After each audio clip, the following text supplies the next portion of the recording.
오늘 우리에게 주시는 하나님 말씀, 신약성경 고린도후서 4장 8절로 10절까지 말씀입니다. 고린도후서 4장 8절에서 10절까지 말씀입니다. 제가 가진 성경책 신약성경 289면에 기록되어 있습니다. 고린도후서 4장 8절로 10절까지 말씀입니다. 주신 하나님 말씀 제가 봉독하여 올리겠습니다. 우리가 사방으로 우겨삼을 당하여도 쌓이지 아니하며 답답한 일을 당하여도 낙심하지 아니하며 박해를 받아도 버림바 되지 아니하며 거꾸로 뜨짐을 당하여도 망하지 아니하고 우리가 항상 예수의 죽음을 몸에 짊어짐은 예수의 생명이 또한 우리 몸에 나타나게 하려 함이라. 아멘. 승승장구하던 선교사 이 바울에게 큰 위기가 닥쳤습니다. 두 차례 선교 여행을 통해서 항상 성공적인 선교의 결과만을 만들어냈던 그가 그리스 아테네 선교에서는 완전하게 참패를 하고 만 것입니다. 사도행전 기록을 보면은요, 사도 바울이 선교 여행 가운데에 얼마나 놀라운 선교의 성과를 거두었는지를 우리는 잘 알 수 있습니다. 실제로 사도 바울은 가는 곳마다, 마을마다, 도시마다 선교를 해서 적지 않은 많은 선교의 결과를 얻어서 그 회심자들과 함께 항상 도시와 마을에 교회를 세웠습니다. 우리가 잘 아는 대로 빌립보 교회나 데살로니가 교회 같은 이런 교회들이 늘 선교의 결과로 세워졌습니다. 교회를 세웠다는 것은 여러분 어떤 의미일까요? 교회가 설립되었다는 말은 바로 규모가 적은 교회든 규모가 큰 교회든 어쨌든 사도 바울이 전도를 한 이후에 믿음의 공동체가 구성될 만큼 복음을 듣고 변화받은 크리스찬들이 많이 생겼다는 그런 의미입니다. 그런데 바울이 선교했던 지역 가운데에 유일하게 교회가 세워지지 않았던 지역이 있습니다. 그것은 바로 그리스 아테네였습니다. 아테네는 당시 세계에서 말 그대로 가장 핫한 지역이었습니다. 시대 정신을 주도하는 정말 세계에 내어놓으라면 부끄럽지 않는 그런 철학자들이 그곳에 상주하면서 시대 정신에 대해서 토론했던 곳입니다. 실제로 이 아테네라고 하는 도시는요, 세계 문화를 선도하고 있었습니다. 이런 세계적인 도시에 선교를 하기에 앞서서 사도 바울도 큰 기대와 남다른 준비를 했습니다. 바울은 당대 최고의 철학자들이 모여있는 사상을 토론하던 아레오바고 광장을 찾아가서 자기 자신이 지금까지 갈고 닦았던 그 학문과 지금까지 준비해왔던 수많은 복음에 대한 논증들을 다 준비해서 그곳에 모여있던 에피쿠로스 철학자들과 스토아 철학자들과 함께 담대하게 논쟁하면서 예수님의 복음을 전했습니다. 사도행전 17장 하반부에 보면은요, 그때 사도 바울이 철학자들에게 전했던 설교 내용이 기록되어 있습니다. 그런데 읽어보면은요, 사도 바울이 성경에 남겨놓은 그 어느 설교보다도 명설교가 바로 그날의 설교였습니다. 하지만 결과는 참담했습니다.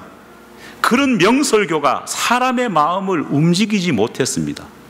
심지어 아테네에는 교회를 세울 만큼의 결신자도 얻지 못했습니다.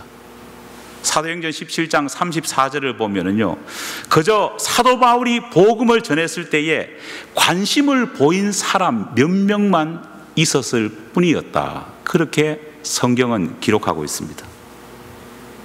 기대가 컸던 만큼 실망도 컸습니다. 준비를 많이 했던 만큼 실패에 대한 아픔도 너무너무 컸습니다. 그렇게 사도 바울은 떠밀리듯이 고린도로 들어오게 되었습니다. 고린도에서의 사도 바울의 삶은요, 이전의 삶과는 비교할 때 완전히 달라진 상황과 삶에 직면하게 됩니다. 가장 큰 변화는요, 지금까지는 풀타임 사역자로 활동해 왔는데 고린도에 오면서부터는요, 파트타임 사역자로 위치가 바뀌어 버렸다는 겁니다. 이전에는 사도 바울이 따로 직업을 갖지 않아도 온전히 복음만 전해도 넉넉히 살아갈 수 있는 수많은 교회와 후원자들이 그에게 있었습니다. 하지만 결정적으로 아테네에서의 선교 실패를 경험한 이후부터는요, 어떻게 되었느냐? 사도 바울이 자기 스스로의 힘으로 생계를 꾸려가야 할 만큼 힘든 상황이 그에게 벌어졌습니다. 정확하게 알 수는 없지만은요, 아테네 선교 참패는 수많은 사도 바울의 후원자와 후원 교회들에게도 큰 충격을 준 것 같습니다. 그러다 보니까 이렇게 실패한 선교사, 능력을 잃어버린 전도자에게 사람들은 하나둘씩 떠나가 버리기 시작했고 후원도 줄어들기 시작했던 겁니다. 이 충격으로 인해서 사도 바울은 그렇게도 사명이라도 믿고 열심히 하루도 빠짐없이 행했던 선교 사역도 고린도에서는 중단하게 됩니다. 이 고린도에서요, 무려 1년 6개월이나 고린도에 칩거하면서 그곳에서 지내게 됩니다. 영적인 침체 속에서 바울은 선교사로서, 설교자로서의 가졌던 자신감마저도 완전히 잃어버리게 됩니다. 성공신화나 하나님의 은혜, 이런 것들을 성공과 동일시하는 그런 현대교회나 그런 크리스찬들에게는요, 고린도에서 실패한 인생으로 살았던 사도 바울의 1년 6개월간의 인생을 생각하면은 정말 불행했던 시절이 아닐까, 그렇게 많은 사람들은 예상합니다. 하지만 놀라운 것은요, 스스로 자책하면서 하루하루를 시간을 죽일 것 같았던 이 사도 바울이 바로 그 고린도에서 데살로니가 교회에 편지를 보냈는데 그 편지의 내용이 우리의 예상과는 전혀 다르다는 겁니다. 그때 보낸 편지의 일부분이 이렇습니다. 데살로니가 전서 5장 16절로 18절 말씀입니다. 우리가 잘 아는 말씀입니다. 항상 기뻐하라, 쉬지 말고 기도하라, 범사에 감사하라. 우울한 마음으로 실패를 곱씹고 있을 그런 사람이 교회에 보낸 편지 가운데에 항상 기뻐하라, 쉬지 말고 기도하라, 범사에 감사하라고 오히려 데살로니가 교회의 성도들을 독려하고 있는 것입니다. 도대체 밑바닥까지 내려갔던 그 우울한 상황 속에 있었던 1년 6개월의 시간 가운데에 사도 바울이 도대체 무엇을 깨닫고 무엇을 발견했기 때문에 이렇게 넘치는 행복을 다른 사람들에게 표현하며 기쁨과 감사를 다른 사람께 독려할 정도의 편지를 쓸 수 있었는가? 사도행전 18장 5절에는요, 그 이유를 이렇게 기록하고 있습니다.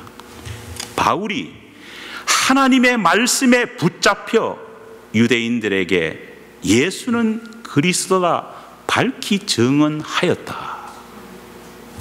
쉽게 말해서 바울의 이해할 수 없는 이 기쁨과 감사와 행복의 이유가 뭐냐? 바울이 하나님의 말씀에 붙잡혔기 때문이다. 그렇게 성경은 증언하고 있습니다. 여러분, 도대체 바울이 붙잡혔던 하나님의 말씀, 바울이 하나님의 말씀에 붙잡혔다는 것은요, 어떤 뜻일까요? 여기서 붙잡혔다는 말로 표현되고 있는 헬라어 단어는요, 시네코라고 하는 단어를 사용하고 있습니다. 우리말 성경에는 이 단어가 사로잡히다, 결합하다, 억압하다 이런 뜻으로 번역되어 있습니다.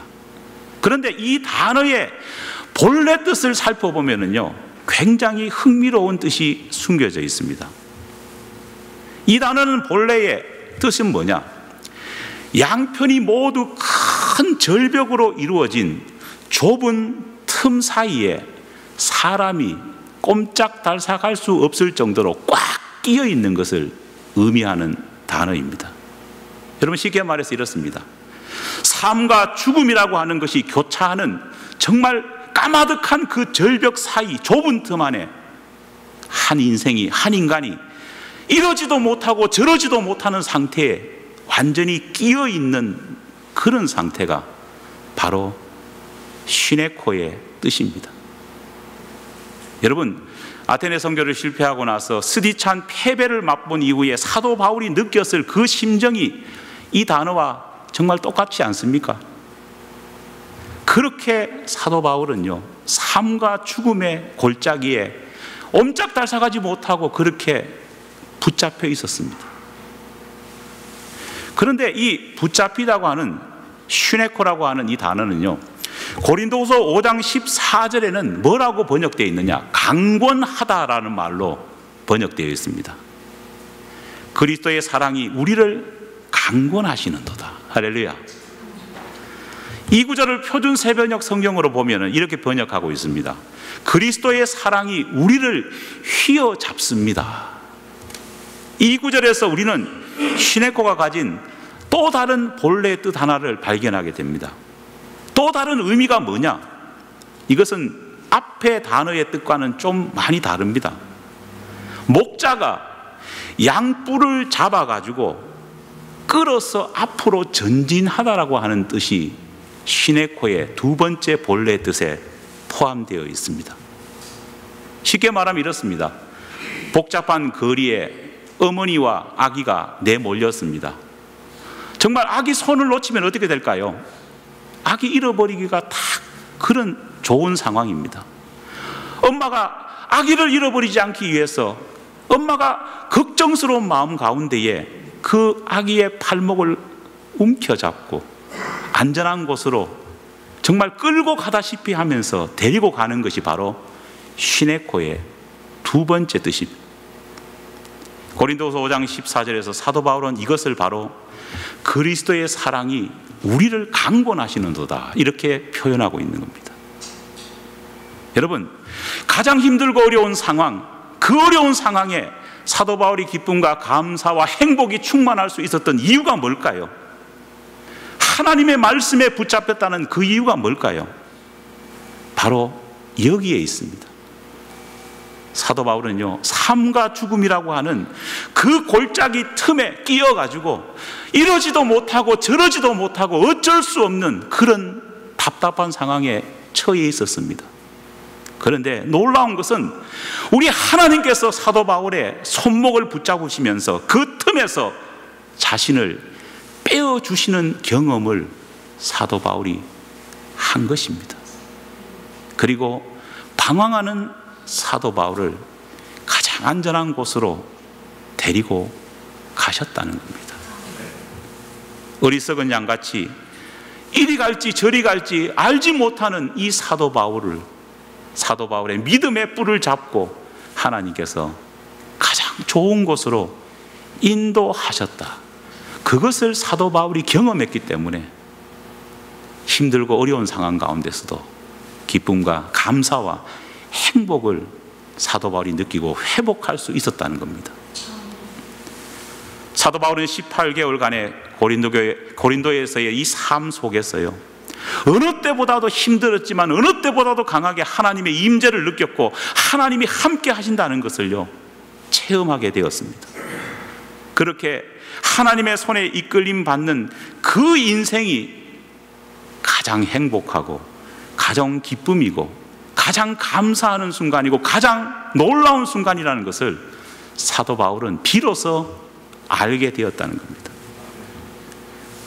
진정한 크리스찬의 행복은요, 주어진 환경이나 이루어진 성과로 판단되고 평가될 수 없습니다.